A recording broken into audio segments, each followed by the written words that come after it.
Hare Krishna, everyone. Welcome back to the daily readings of Srila Prabhupada's books.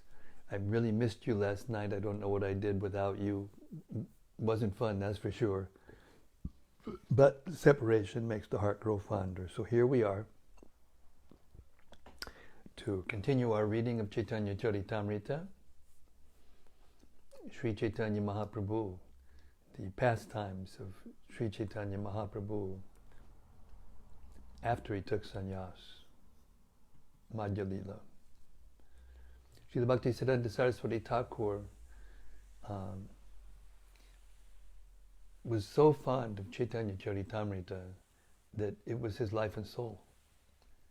And our own Srila Prabhupada felt the same, and he told us that this is the perfect Shastra, because it blends together, weaves together, strings together the verses from all the different Shastra, and reconciles everything and puts it all in proper perspective, connects everything together. It's wonderful. So Srila Bhaktisiddhanta Saraswati Thakur said this to say about the Sri Caitanya-caritämrta. In due course, Mahapralaya, devastating floods, will inundate the entire universe. If you attempt to survive by swimming in that deluge, then do not neglect to take hold of Bhagavad Gita, Srimad Bhagavatam, and Sri Caitanya-caritämrta. Or, if you cannot hold all three, then release Bhagavad Gita. If necessary, you may also relinquish Srimad Bhagavatam, but under no circumstances release your hold on Sri Caitanya-caritämrta, for if this one book remains, then the flood can do no actual damage, because after it is subsided, the message of Shastra can be revived from Sri Caitanya-caritämrta alone, it being the essence of all Shastra. Jai Jai Sri Chaitanya Jai Nityananda, Jaya Dvaita Chandra Jaya Gaura Bhakta Vrinda, Jaya Jaya Sri Chaitanya Jaya Nityananda, Jaya Dvaita Chandra Jaya Gaura Bhakta Vrinda, Jaya Jaya Sri Chaitanya Jaya Nityananda, Jaya Dvaita Chandra Jaya Gaura Bhakta Vrinda. So we reached Madhya-lila, first chapter, and we've heard kind of a very succinct summary of the chapter, and then we heard the different books that were written by Rupa Goswami and Sanatana Goswami, and now we're going to hear about the books of Jiva Goswami. Beginning with text 42, chapter 1. Sri Rupa Goswami's nephew, Srila Jiva Goswami, has compiled so many books on devotional service that there is no counting them. Text 43.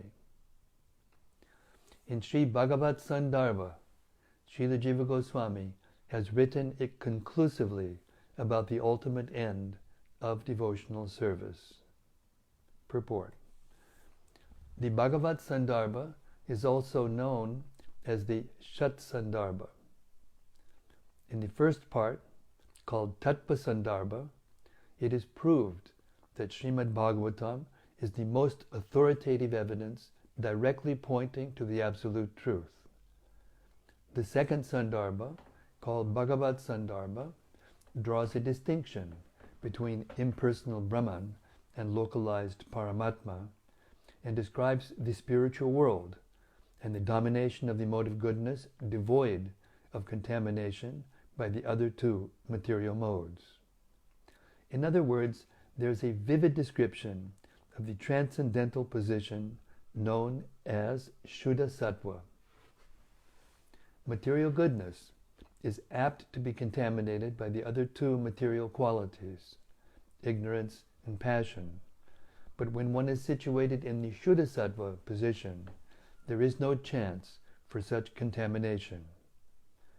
It is a spiritual platform of pure goodness. The potency of the Supreme Lord and the living entity is also described, and there is a description of the inconceivable energies and varieties of energies of the Lord. The potencies are divided into categories: internal, external, personal, marginal, and so forth. There are also discussions of the eternality of deity worship, the omnipotence of the deity, his all-pervasiveness, his giving shelter to everyone, his subtle and gross potencies, his personal manifestations, his expressions of form, quality, and pastimes, his transcendental position, and his complete form. It is also stated that everything pertaining to the Absolute has the same potency, and that the spiritual world, the associates in the spiritual world, and the threefold energies of the Lord in the spiritual world are all transcendental. There are further discussions concerning the difference between the impersonal Brahman and the personality of Godhead, the fullness of the personality of Godhead, the objective of all Vedic knowledge, the personal potencies of the Lord, and the personality of Godhead as the original author of Vedic knowledge.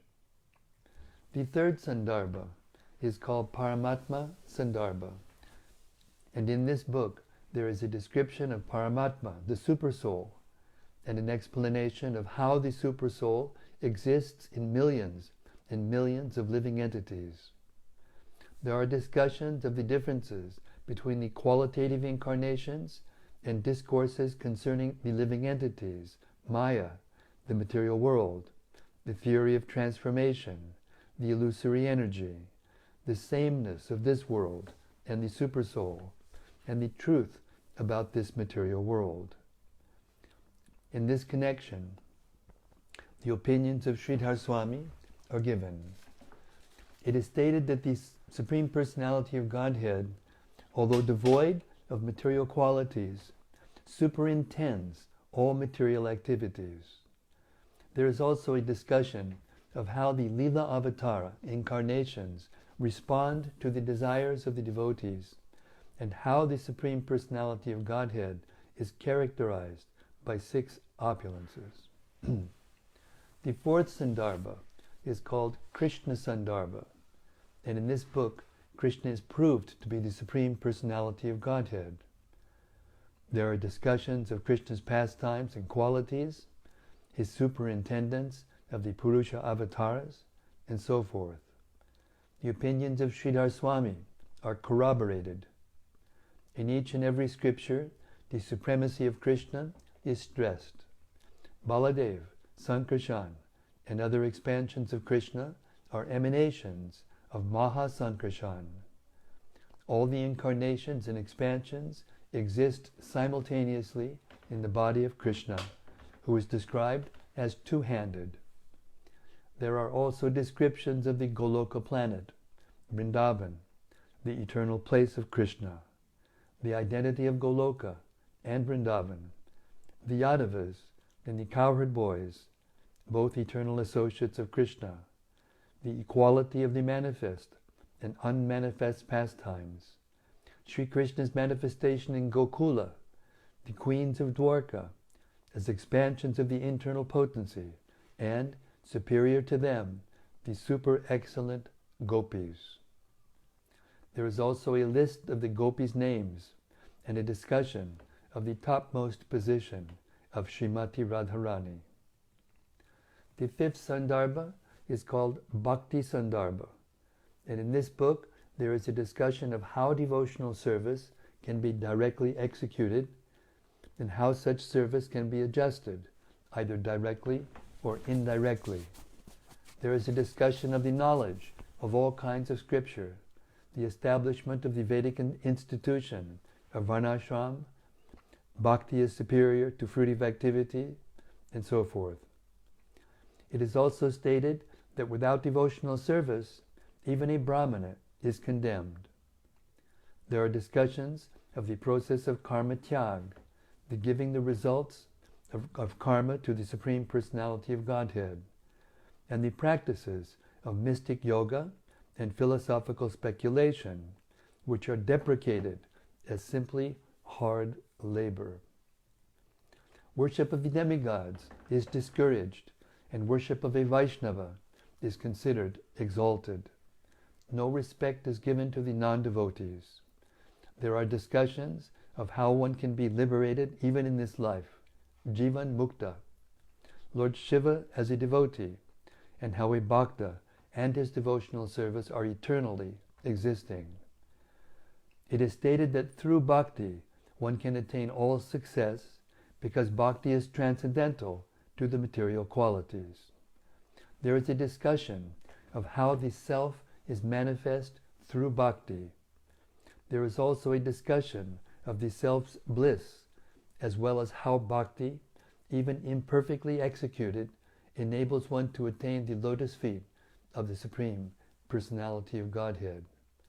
Unmotivated devotional service is highly praised, and an explanation is given of how each devotee can achieve the platform of unmotivated service by association with other devotees. There is a discussion of the differences between the Mahabhagavat and the ordinary devotee, the symptoms of philosophical speculation, the symptoms of self-worship, or ahangraho pasana, the symptoms of devotional service, the symptoms of imaginary perfection, the acceptance of regulative principles, service to the spiritual master, the Mahabhagavat, liberated devotee, and service to him, service to Vaishnavas in general, the principles of hearing, chanting, remembering, and serving the lotus feet of the Lord, offenses in worship, offensive effects, prayers, engaging oneself as an eternal servant of the Lord, making friendships with the devotee, with the Lord, making friendships with the Lord, and surrendering everything for His pleasure. There is also a discussion of Raganuga Bhakti, spontaneous love of Godhead, of the specific purpose of becoming a devotee of Lord Krishna, and a comparative study of other perfectional stages. The sixth Sandarbha is called Priti Sandarbha, a thesis on love of Godhead. Here it is stated that through love of Godhead, one becomes perfectly liberated and attains the highest goal of life. A distinction is made between the liberated condition of a personalist and that of an impersonalist. And there is a discussion of liberation during one's lifetime as distinguished from liberation from material bondage.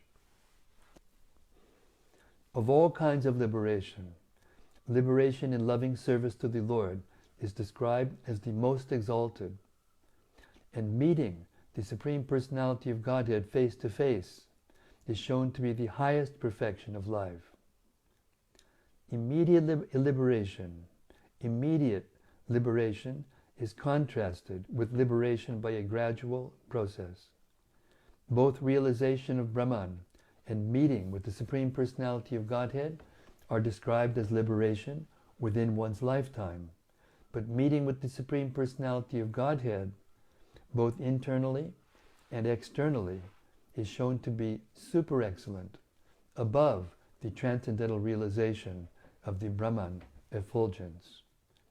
There is a comparative study of liberation as Salokya, Samipya, and Sarupya. Samipya is better than Salokya. Devotional service is considered to be liberation with greater facilities, and there is a discussion of how to obtain it. There are also discussions of the transcendental state one achieves after attaining the devotional platform, which is the exact position of love of Godhead, the marginal symptoms of transcendental love and how it is awakened, the distinction between so-called love and transcendental love on the platform of love of Godhead, and different types of humors and mellows enjoyed in relishing the lusty affairs of the gopis, which are different from mundane affairs, which in turn are symbolical representations of pure love for Krishna. There are also discussions of bhakti mixed with philosophical speculation, the super-excellence of the love of the gopis, the difference between opulent devotional service and loving devotional service, the exalted position of the residents of Gokula, the progressively exalted position of the friends of Krishna, the gopas and gopis in parental love with Krishna, and finally, the super-excellence of the love of the gopis and that of Srimati Radharani.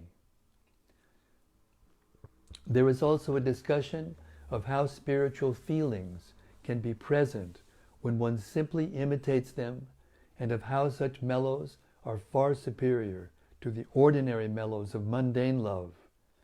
And there are descriptions of different ecstasies, the awakening of ecstasy, transcendental qualities, the distinction of dhirodhata, the utmost attractiveness of conjugal love, the ecstatic features, the permanent ecstatic features, the mellows divided in 5 transcendental features of direct devotional loving service and indirect loving service, considered in 7 divisions. Finally, there is a discussion of overlapping of different rasas, and there are discussions of shanta, neutrality, servitorship, taking shelter, parental love, conjugal love, direct transcendental enjoyment, and enjoyment in separation, previous attraction, and the glories of Srimati Radharani.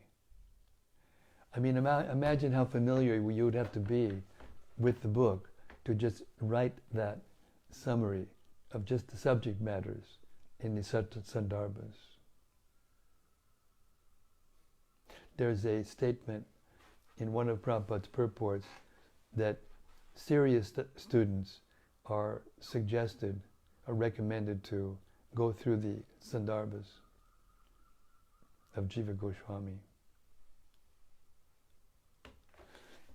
Text 44. The most famous and formidable transcendental literature is the book named Gopal Champu. In this book, the eternal pastimes of the Lord are established, and the transcendental mellows enjoyed in Vrindavan are completely described. Purport. In his Anubhasha, Srila Bhaktisiddhanta Saraswati Thakur gives the following information about the Gopal Champu. The Gopal Champu is divided into 2 parts. The first part is called the Eastern Wave, and the second part is called the Northern Wave.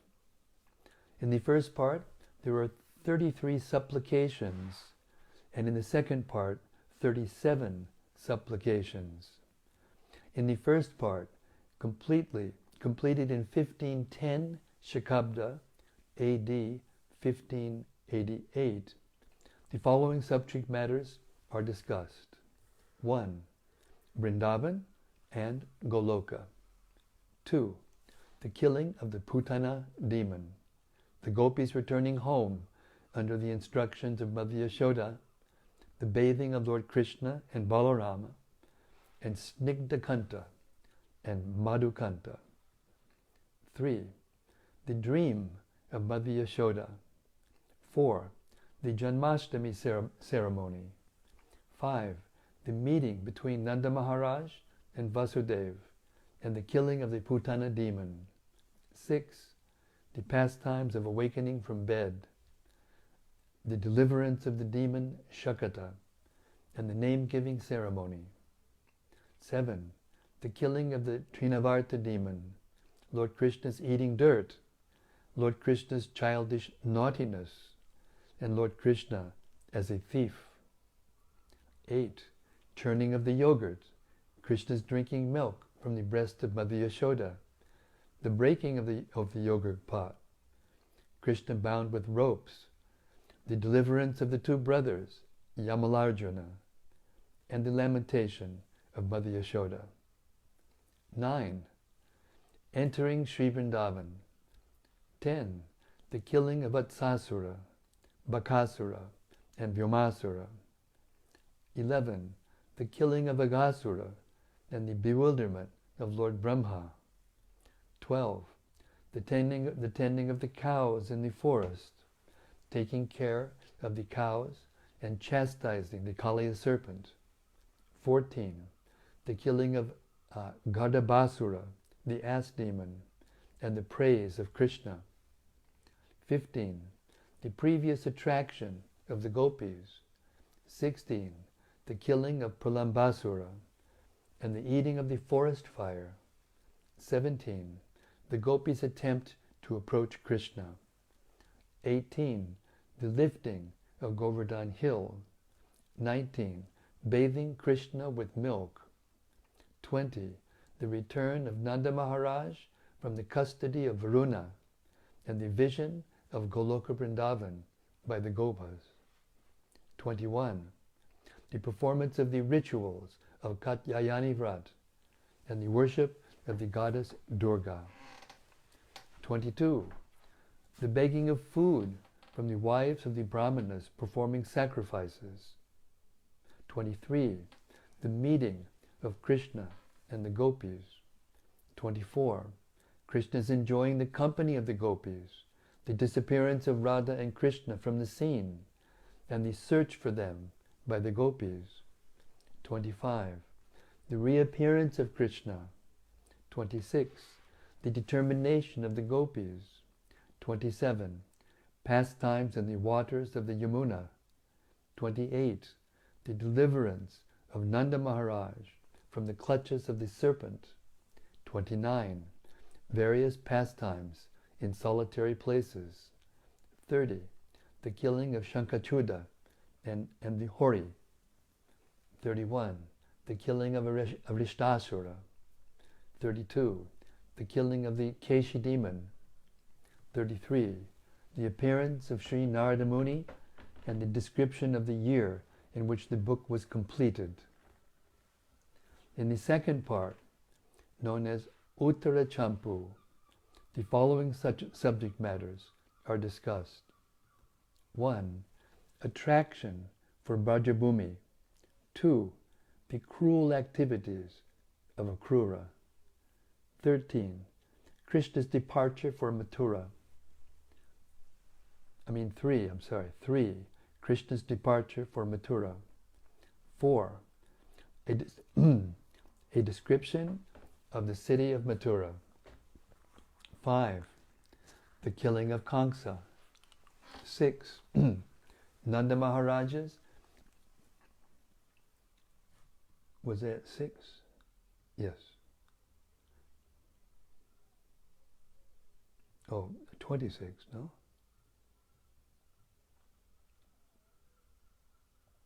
28. 27. Pastimes in the waters of the Yamuna. 28. Oh, wait. I'm sorry. I scrolled in the wrong direction. I moved anyway. We're in the second part. I'll start at the beginning of the paragraph for the second part, because I scrolled completely away from it by mistake. In the second part, known as Uttara Champu, the following subject matters are discussed. 1. Attraction for Brajabhumi. 2. The cruel activities of Akrura. 3. Krishna's departure for Mathura. 4. The description of the city of Mathura. 5. The killing of Kamsa. 6. Nanda Maharaj's separation from Krishna and Balarama. 7. Nanda Maharaj's entrance into Vrindavan without Krishna and Balarama. 8. The studies of Krishna and Balarama. 9. How the son of the teacher of Krishna and Balarama was returned. 10. Uddhava's visit to Vrindavan. 11. Radharani's talking with the messenger bumblebee. 12. The return of Uddhava from Vrindavan. 13. The binding of Jarasandha. 14. The killing of Kalyavana. 15. The marriage of Balarama. 16. The marriage of Rukmini. 17. 7 marriages. 18. The killing of Narakasura. The taking of the Parijata flower from heaven, and Krishna's marriage to 16,000 princesses. 19. Victory over Banasura.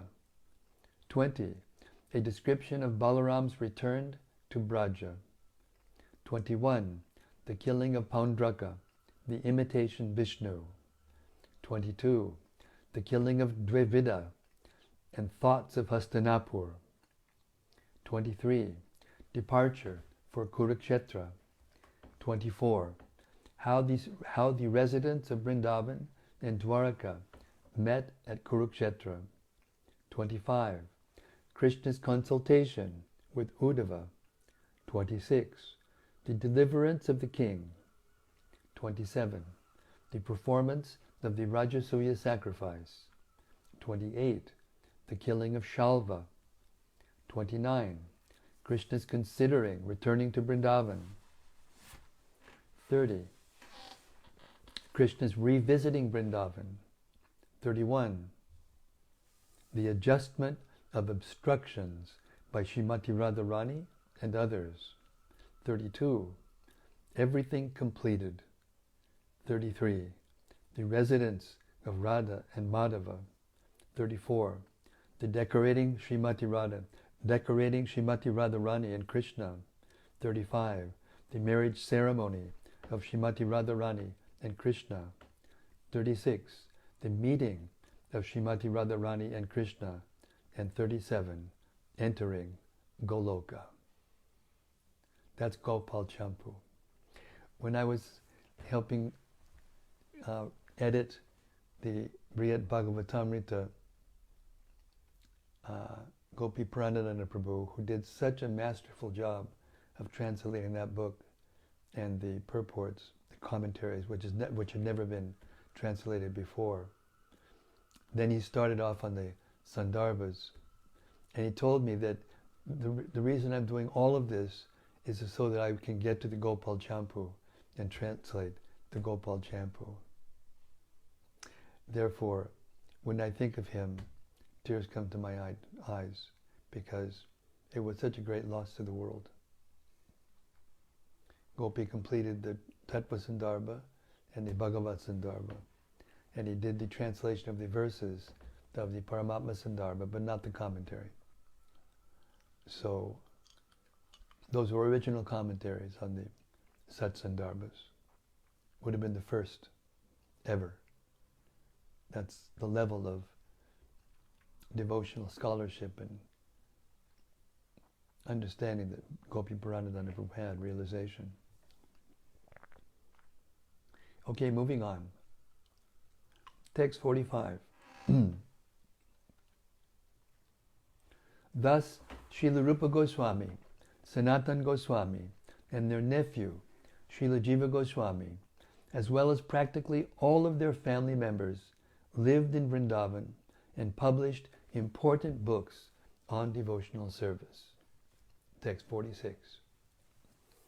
The first year after Sri Chaitanya Mahaprabhu accepted the renounced order of life, all the devotees, headed by Sri Advaita Prabhu, went to see the Lord at Jagannath Puri. 47. After attending the Rath Yatra ceremony at Jagannath Puri, all the devotees remained there for 4 months, greatly enjoying the company of Sri Chaitanya Mahaprabhu by performing kirtan, chanting, and dancing. Text 48. At the time of departure, the Lord requested all the devotees, please come here every year to see the Rath Yatra festival of Lord Jagannath's journey to the Gundicha temple. Purport. There is a temple named Gundicha at Sundarachala. Lord Jagannath, Baladev, and Subhadra are pulled in their 3 cars from the temple of Puri in Puri to the Gundicha temple in Sundarachala. In Orissa, this Rath Yatra festival is known as Jagannath's Journey to Gundicha, whereas others speak of it as the Rath Yatra festival. The residents of Orissa refer to it as Gundicha Yatra. Text 49. Following the order of Sri Chaitanya Mahaprabhu, all the devotees used to visit Lord Chaitanya Mahaprabhu every year. They would see the Gundicha festival at Jagannath Puri and then return home after 4 months. Text 50. For 20 consecutive years, this meeting took place, and the situation became so intense that the Lord and the devotees could not be happy without meeting one another. Text 51. The last 12 years were simply devoted to relishing the pastimes of Krishna in separation within the heart of the Lord. Purport. Sri Krishna Chaitanya Mahaprabhu enjoyed the position of the gopis in separation from Krishna. When Krishna left the gopis and went to Mathura, the gopis cried for him for the rest of their lives, feeling intense separation from him. This ecstatic feeling of separation was specifically advocated by Lord Chaitanya Mahaprabhu through his actual demonstrations. Text 52. In the attitude of separation, Lord Chaitanya Mahaprabhu appeared mad both day and night. Sometimes he laughed, and sometimes he cried, sometimes he danced, and sometimes he chanted in great sorrow. Text 53. At those times, Sri Chaitanya Mahaprabhu would visit Lord Jagannath. Then his feelings exactly corresponded to those of the gopis when they saw Krishna at Kurukshetra after long separation. Krishna had come to Kurukshetra with his brother and sister to visit. Purport. When Krishna was performing yajna, sacrifice, at Kurukshetra, he invited all the inhabitants of Vrindavan to come see him. Lord Chaitanya's heart was always filled with separation from Krishna, but as soon as he had the opportunity to visit the Jagannath temple, he became fully absorbed in thoughts of the gopis who came to see Krishna at Kurukshetra. Text 54. When Chaitanya Mahaprabhu used to dance before the car during the festival, he always sang the 2 following lines. I have gotten that Lord of my life, for whom I was burning in the fire of lusty desires. Purport. In Srimad Bhagavatam 10, 29, 15 it is stated, Kāngam krodam bhayam sneham aikyam sauritameva cha nityam harau vidadato yanti tan mayatang hite. The word kama means lusty desire, bhaya means fear, and krodha means anger. If one somehow or other approaches Krishna, his life becomes successful. The gopis approached Krishna with lusty desires. Krishna was a very beautiful boy, and they wanted to meet and enjoy his company. But this lusty desire is different from that of the material world.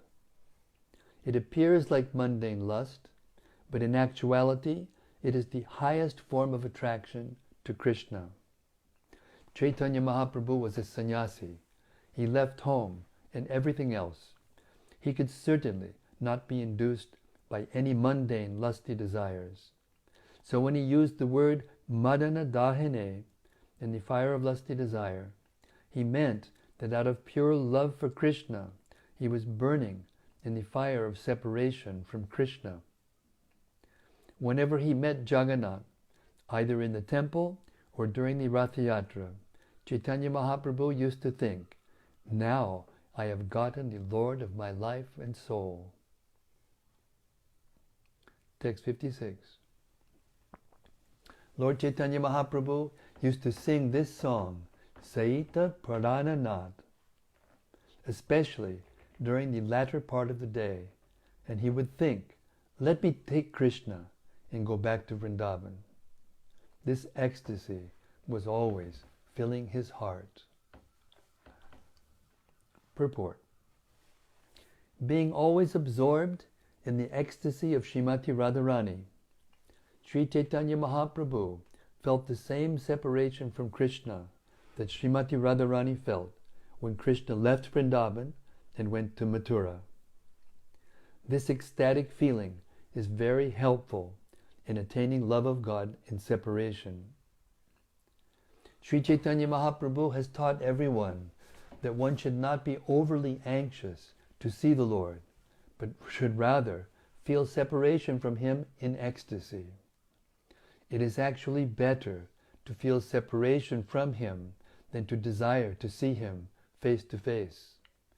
When the gopis of Vrindavan, the residents of Gokula, met Krishna at Kurukshetra during the solar eclipse, they wanted to take Krishna back to Vrindavan. Sri Krishna Chaitanya Mahaprabhu also felt the same ecstasy as soon as he saw Jagannath in the temple or on the Rath Yatra car. The gopis of Vrindavan did not like the opulence of Dwaraka. They wanted to take Krishna to the village of Vrindavan and enjoy his company in the groves. This desire was also felt by Sri Chaitanya Mahaprabhu, and he danced in ecstasy before the Rath Yatra festival when Lord Jagannath went to Gundicha. Text 57. In that ecstasy, Sri Chaitanya Mahaprabhu recited a verse when dancing in front of Lord Jagannath.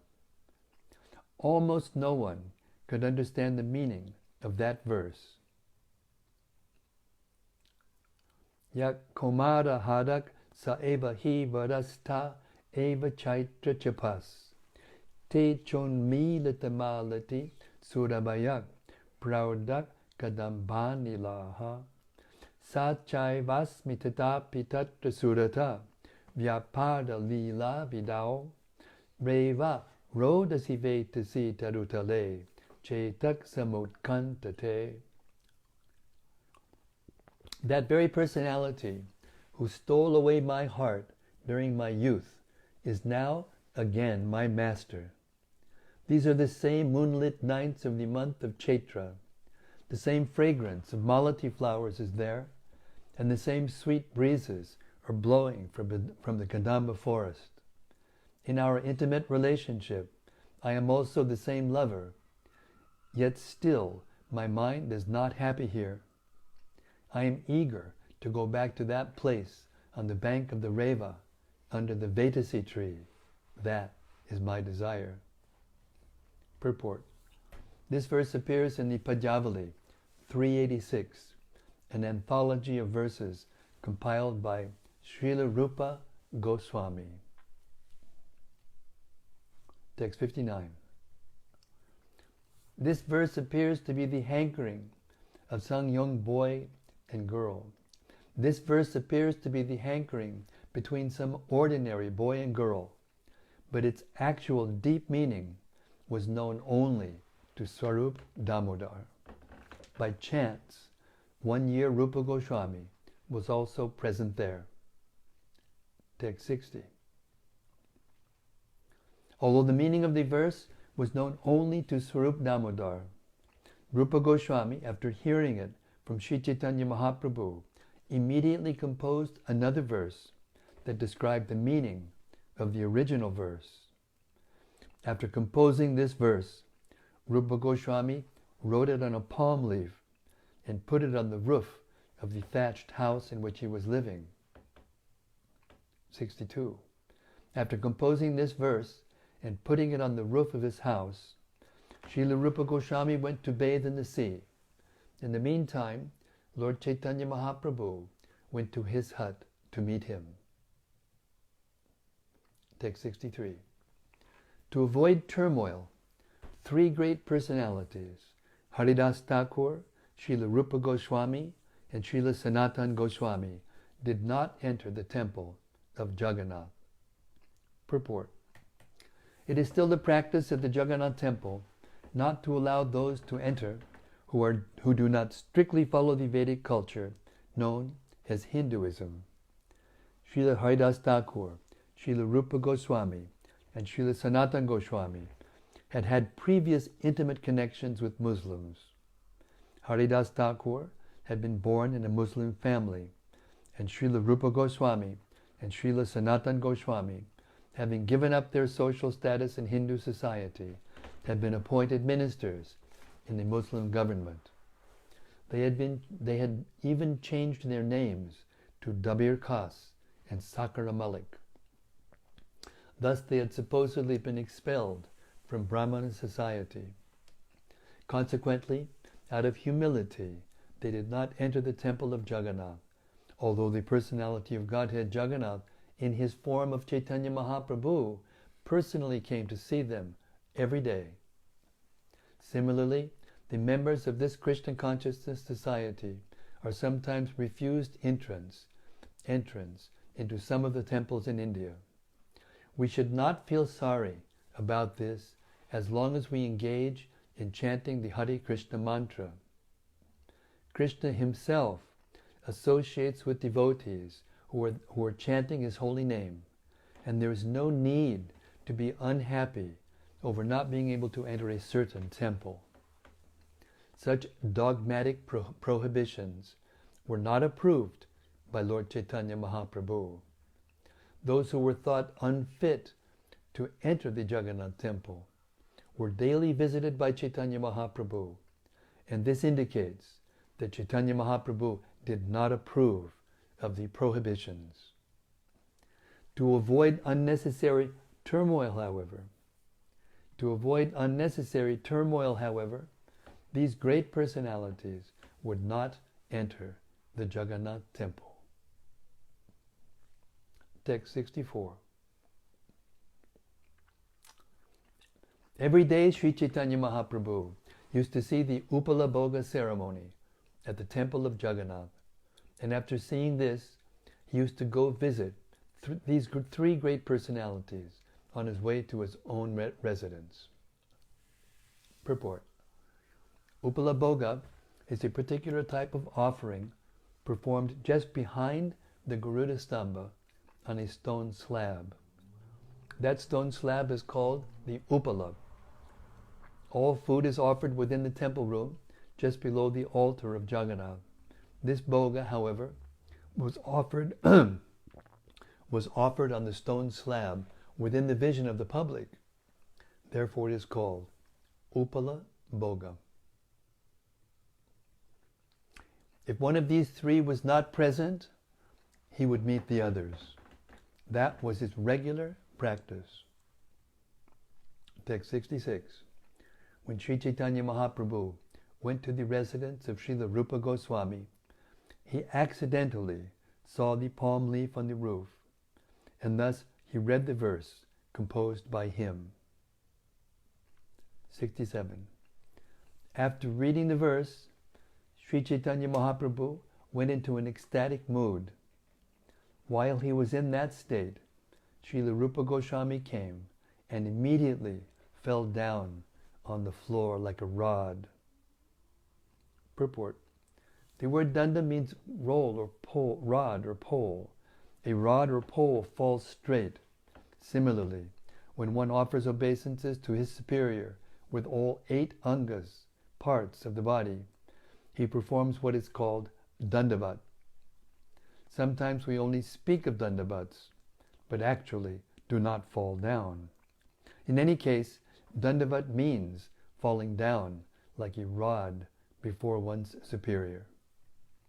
Text 68.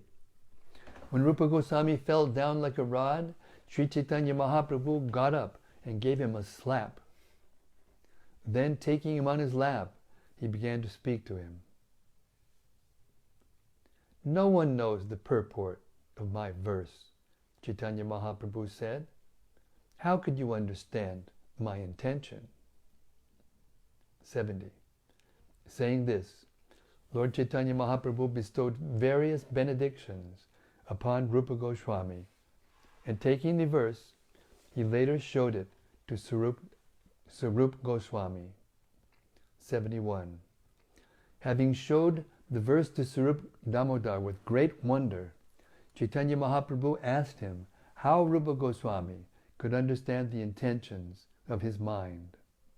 Purport. We had the opportunity to receive a similar blessing from Srila Bhaktisiddhanta Saraswati Goswami when we presented an essay at his birthday ceremony. He was so pleased with that essay that he used to call some of his confidential devotees and show it to them. How could we have understood the intentions of Srila Prabhupada? Text 72. Srila Sarup Damodar Goswami replied to Lord Chaitanya Mahaprabhu, If Rupa Goswami can understand your mind and intentions, he must have your Lord's special benediction. I'll read that again. Srila Sarup Damodar Goswami replied to Lord Chaitanya Mahaprabhu, if Rupa Goswami can understand your mind and intentions, he must have your Lordship's special benediction. 73. The Lord said, I was so pleased with Rupa Goswami that I embraced him and bestowed upon him all necessary potencies for preaching the bhakti cult. Text 74. I accept Srila Rupa Goswami as quite fit to understand the confidential mellows of devotional service, and I recommend that you explain devotional service to him further. Text 75. I shall describe all these incidents elaborately later on. Now I have given only a brief reference. Priyak soyam Krishna sahatradikudush chetra militas tataham saradha idam upayo sangamatsukam tatapyanta kelan madura murali panchamayushe mano me kalindi pulina vipinaya sprihayati. This is a verse spoken by Srimati Radharani. My dear friends, now I have met my very old and dear friend Krishna on this field of Kurukshetra. I am the same Radharani, and now we are meeting together. It is very pleasant, but still, I would like to go to the bank of the Yamuna, beneath the trees of the forest there. I wish to hear the vibration of his sweet flute playing the fifth note within that forest of Vrindavan. Purport. This verse also appears in the Padyavali 387, an anthology of verses compiled by Srila Rupa Goswami.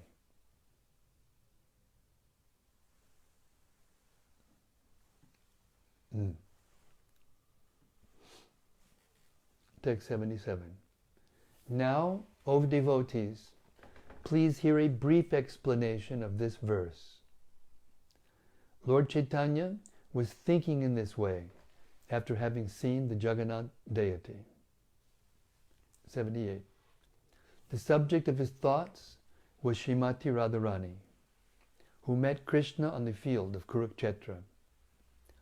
Although she met Krishna there, she was nonetheless thinking of him in the following way. 79. She thought of him in the calm and quiet atmosphere of Vrindavan, dressed as a cowherd boy. But at Kurukshetra, he was in a royal dress and was accompanied by elephants, horses, and crowds of men. Thus the atmosphere was not congenial for their meeting. 80. Thus, meeting with Krishna and thinking of the Vrindavan atmosphere, Radharani longed for Krishna to take her to Vrindavan again to fulfill her desire in that calm atmosphere. Text 81. The gopis spoke thus: Dear Lord, whose navel is just like a lotus flower, your lotus feet are the only shelter for those who have fallen into the deep well of material existence. Your feet are worshipped and meditated upon by great mystic yogis and highly learned philosophers. We wish that these lotus feet may also be awakened within our hearts, although we are only ordinary persons engaged in household affairs. Purport. This is a verse from Srimad Bhagavatam 10:82-48.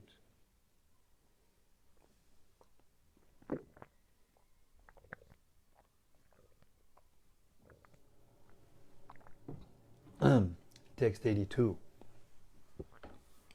The gopis thought, Dear Lord, if your lotus feet again come to our home in Vrindavan, our desires will be fulfilled. Purport. In his Anubhasha, Srila Bhaktisiddhanta Saraswati Thakur comments, the gopis are purely engaged in the service of the Lord without motive. They are not captivated by the opulence of Krishna, nor by the understanding that he is the Supreme Personality of Godhead.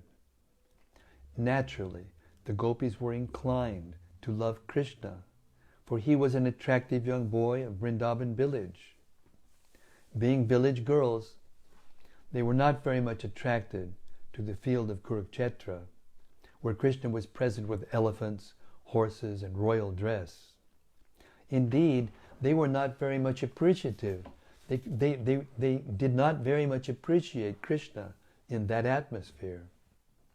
Krishna was not attracted by the opulence or personal beauty of the gopis, but by their pure devotional service.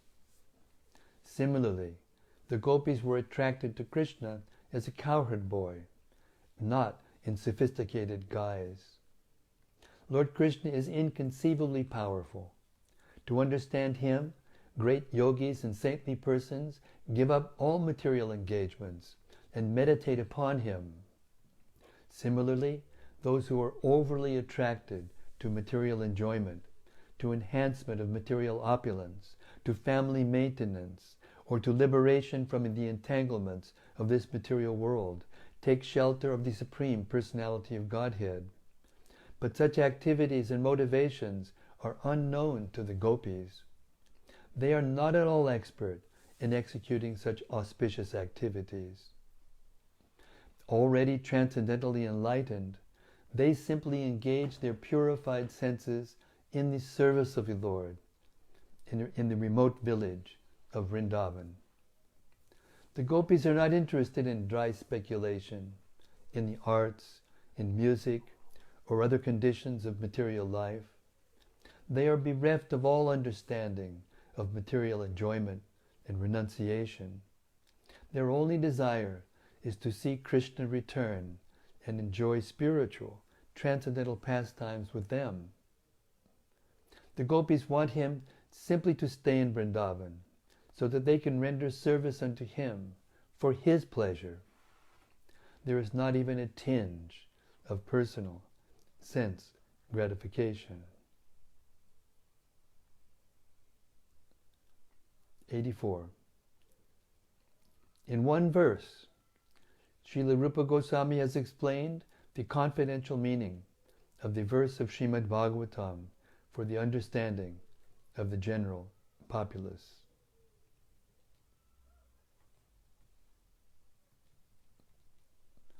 Yate lila rasa parimola gadi vanya parita danyak chaun nivala sati vrita maturi maduri bihi tatrasma chatula pashupi bhava mugdantatari samvitas tvam kalayabadalo lasi venur biharam. The gopis continued, Dear Krishna, the fragrance of the mellows of your pastimes is spread throughout the forests of the glorious land of Vrindavan, which is surrounded by the sweetness of the district of Mathura. In the congenial atmosphere of that wonderful land, you may enjoy your pastimes with your flute dancing on your lips, and surrounded by us, the gopis, whose hearts are always enchanted by unpredictable, ecstatic emotions. Purport. This is a verse from Lalita Madhava, 1038, by Srila Rupa Goswami. Text 86. In this way, when Sri Caitanya Mahaprabhu saw Jagannath, he saw that the Lord was with his sister Subhadra and was not holding a flute in his hand. 86. Absorbed in the ecstasy of the gopis, Lord Caitanya Mahaprabhu wished to see Lord Jagannath in his original form as Krishna, the son of Nanda Maharaj, standing in Vrindavan and appearing very beautiful, his body curved in 3 places. Lord Chaitanya's desire to see that form was always increasing.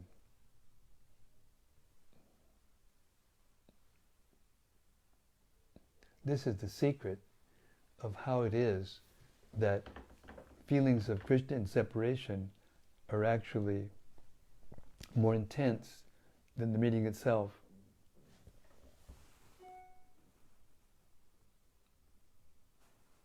Lord Chaitanya's desire to see that form was always increasing. So when we think of and serve Krishna in separation, actually, if we're doing that, then the feelings for Krishna, the desire to see Krishna, automatically increase and continue to increase. That's the secret. To serve Krishna in separation. Because real separation means that one's actually increasing his desire constantly to see Krishna, to be with Krishna, to serve Krishna personally, face to face. So that feeling of love, that intensity of that feeling of love and separation is the goal of life. Of course, it doesn't mean that we don't want to meet with Krishna. It doesn't mean that the gopis don't meet with Krishna. They do, eternally in the spiritual world. But things are arranged in such a way as the gopis are always able to feel separation from Krishna simultaneously. And the perfection, the highest form of perfection, is when the gopis are with Krishna, when Radharani is with Krishna, but she's anticipating being separated from Krishna. And even though she's with Krishna, Krishna disappears from her vision. And then her feelings of separation go to the highest possible level of intensity.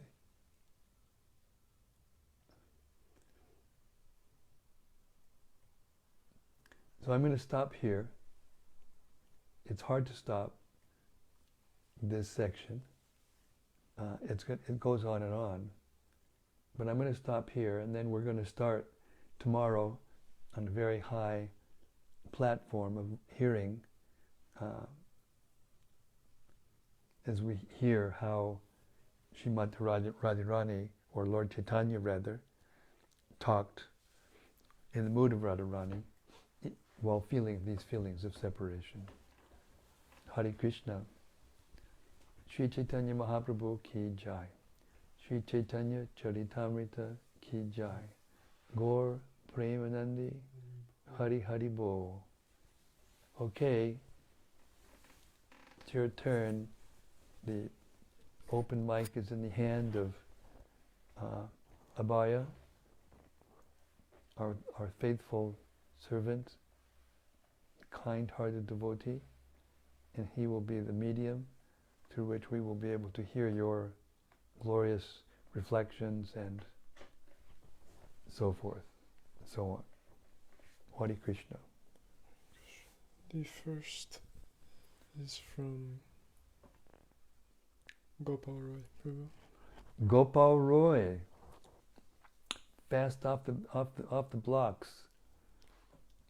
He says, Dear Maharaj, by citing the similarity between Rupa Goswami understanding the mind of Lord Chaitanya and himself understanding the mind of Bhaktisiddhanta Saraswati, is Srila Prabhupada indicating himself as being the bona fide empowered successor to take up the title of the founder Acharya? Your servant Gopal Roy Das. Basically, I mean, there are always different layers of understanding of these things, but it is not our duty or our ability to speculate on the mind of devotees on the level of Srila Prabhupada and Srila Bhaktisiddhanta Saraswati Thakur Prabhupada. I would say the safe thing is to appreciate that Srila Prabhupada is translating the commentaries of Srila Bhaktisiddhanta Saraswati Thakur. So we will leave those other levels of realization for the time when we actually are having them. We can't speculate. This is what it means when it says that we shouldn't speculate on the mind of the spiritual master. Better we stay humble and serve the spiritual master. And even when these kinds of thoughts come, we should just want to serve more and more and want to know more and more. Let me hear the question once again.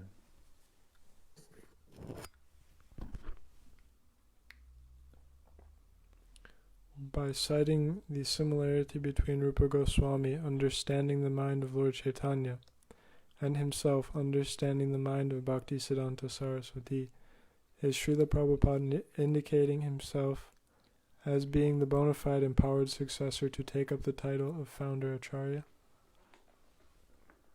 No, Prabhupada would never think like that. Srila Prabhupada thinks himself as the most humble servant. He never thinks of himself as anything like that. But it's a fact. And it's a fact by how he behaved. That's the fact. But to make this connection, it's not so tight a connection to say that by, that's actually going on. It is going on. He's obviously. I've been reading this book again, Srila Prabhupada, the founder Acharya, in which it's explained in detail why Prabhupada took up that title and insisted on it. It's a deep thing.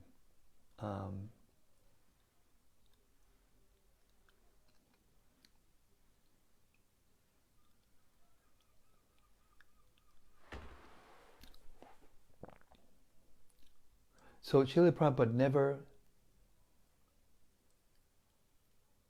indicated to us or hinted to us that there was that kind of relationship.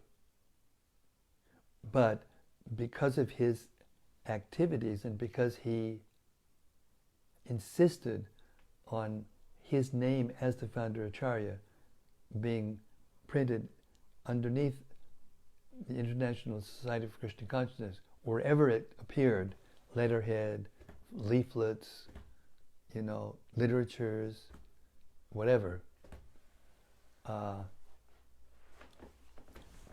It's a very, very deep thing. Because our four Adi Gurus, or the original founders of our Sampradayas, Lord Brahma, Lord Shiva, Lakshmi, and the four Kumaras. These are the Adi Gurus of the four authorized Vaishnava Sampradayas. And as it comes down to us over time, when it comes, the Kali Yuga becomes so disturbed that 4 personalities appeared to reinvigorate and make clear again the teachings of those 4 sampradayas.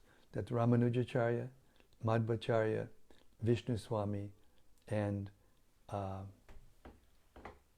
what's the 4th? Nimbarka. So Bhaktisiddhanta Saraswati Thakur used to refer to those 4 personalities as the founder acharyas, Sampakacharyas. But he never referred to himself as that. And interestingly, neither did any of his disciples. I think that term was mentioned once in all the years he was preaching and in all the different literatures that he published.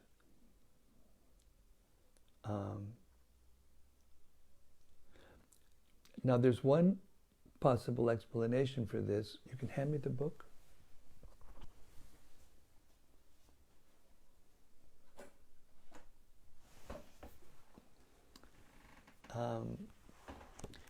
There's a section in this book in which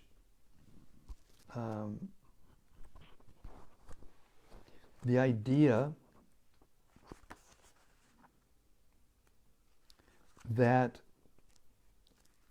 Sri Chaitanya Mahäprabhu took the essence of each one of those sampradayas and combined it together and taught them as the teachings of Chaitanya Mahäprabhu. I'll just take a second to find this.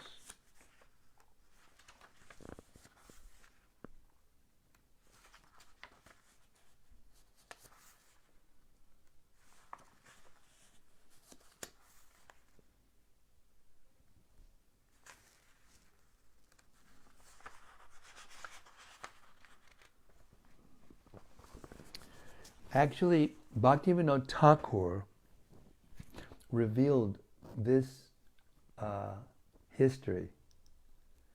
Lord Chaitanya actually appeared to each one of these founder acharyas before his appearance. And he told them that he was going to, what he was going to do. And here is Bhaktivinoda Thakur's description of this.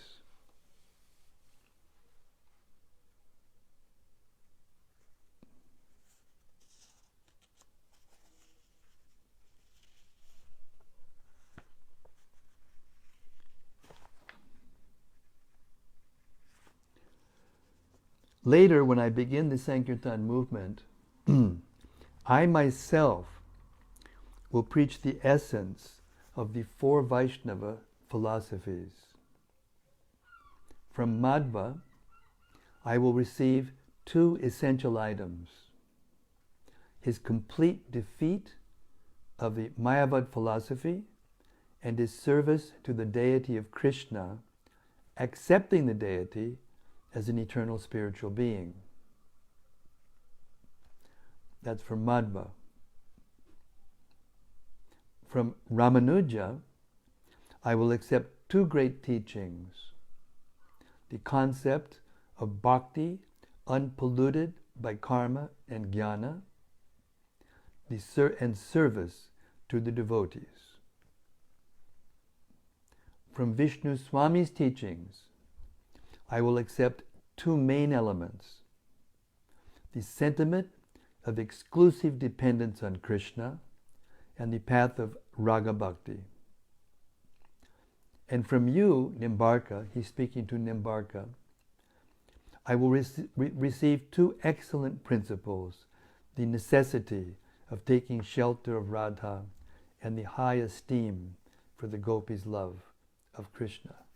Now, if you analyze Prabhupada's teachings and the teachings of Lord Chaitanya, and also how Prabhupada taught, you will see that these 8 points are imbued in the teachings everywhere. So the idea is that, according to the Bhavishya Purana, eventually, at some point in time in the Kali Yuga, and we don't know when, the four sampradayas will actually come together under the banner of Chaitanya Mahaprabhu's teachings. So the fact that Srila Prabhupada insisted on his name being put as a founder Acharya of ISKCON is an extremely significant thing. It's not just to teach us or to keep us together, not just an administrative, adjustment. And we'll see in the future. We can't pretend, we can't speculate when or how it's going to happen, but it's definitely a fact that as the world disintegrates, as if we see it in front of our eyes, we couldn't imagine when we first joined this movement that there would be a time like we're going through now, when the whole world was being inundated by a pandemic, and things are changing so much, so quickly. So Prabhupada explained to us many times that we should not become disturbed by these anomalies that are going to happen in the Kali Yuga. It's already there in the Bhagavatam. We know what's going to happen. 12th canto. We simply have to keep chanting Hare Krishna, going deeper and deeper into these literatures, cultivating the feeling of separation. And this is what the Caitanya-caritämrta teaches us, to go deeper into our feelings of separation from Krishna while we're serving Krishna. Not that we go away and seclude ourselves and try to do near bhajan, such as Haridas Thakur or some other great liberated Siddha Baba in Vrindavan. It may be there and it may be true, but for us, in our line, which means Srila Prabhupada's line, the mission is to actually... I heard Gopi Puranadana Prabhu say something very almost comical. No, not comical, but it was of great sense of humor. He was talking about the asanas. And he was saying, and what is the asana for Bhakti Yoga? It's not sitting in a certain position in a secluded place with a certain posture, and clearing. No, he said, it's running around here and there, doing something for Krishna. That's the asana of the Bhakti Yogi.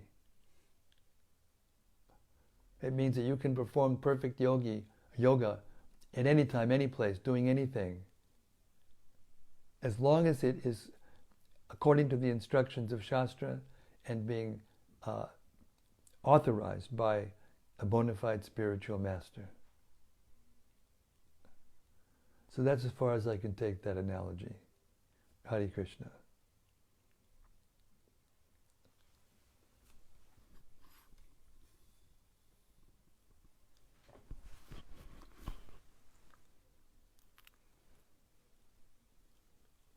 An appreciation from Sudevi Dasi. Hare Krishna, Sudevi. She says, Hare Krishna Maharaj, please accept my humble obeisances. Just a short note to say that I find it very beautiful to hear. It makes all my problems and worries disappear. Yes. And whenever I find my thoughts wandering in the worries of my life, I realize I feel that way because I have forgotten Krishna for a while, and I put myself back on track. Hearing Krishna's pastimes is magical. Read by you, it is very effective. Thank you so much. That's one of the nicest things that anybody's ever said to me before. Hare Krishna is a deeply... I will try to reciprocate by continuing to read Prabhupada's books for the rest of my life, as much as possible every day. And by the mercy of the Vaishnavas, to record at least the major books for posterity to hear from someone who really is attached to reading his books And that if I have any credit, it's because I really like to read Prabhupada's books. That's the truth. So thank you very much. I accept graciously your benediction and blessing. Hare Krishna. May your words come true.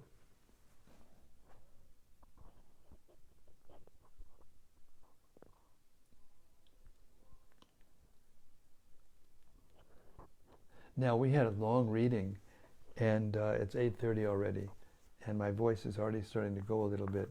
So, thank you very much, everyone. The merciful teachings of Sri Caitanya-caritämrta, the pastimes of Lord Chaitanya, Mahäprabhu. Sri Caitanya-caritämrta ki jai. Samaveda Bhaktivinoda ki jai. Gaur Premanandi. Hari Hari Bo. We'll see you tomorrow night. Same place, same time, same station. See you tomorrow. Hare Krishna.